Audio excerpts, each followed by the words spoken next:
ஹே, என்ன என்னையும் மிரட்டுறியா? இல்ல என்னையும் மிரட்டுறியான்னு கேக்குறேன். ஒழுங்கு மரியாதையா உண்மையை சொல்லிடு. உன்னை பார்த்தா ஃபுட் டெலிவரி பண்ண வந்த மாதிரிலாம் தெரியல. எனக்கு என்னமோ சம்திங். அடிங், நானும் பார்த்துக்கிட்டே இருக்கேன். விட்டா நீ பாட்டுக்கு பேசிக்கிட்டே போற. நான் தான் சொல்றேன்ல, ஃபுட் டெலிவரி தான் பண்ண வந்தேன்னு.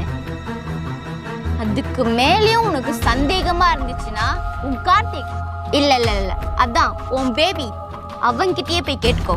இப்படி என்கிட்ட வந்து அசிங்கமா பேசாத. ஹே உன்ன மேடம்,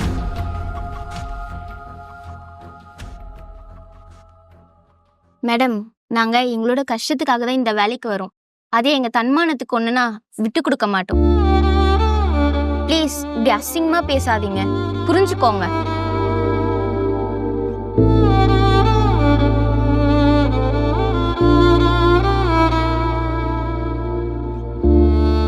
சாரி மேடம், நான் ஏதாச்சும் தப்பா பேசியிருந்தா.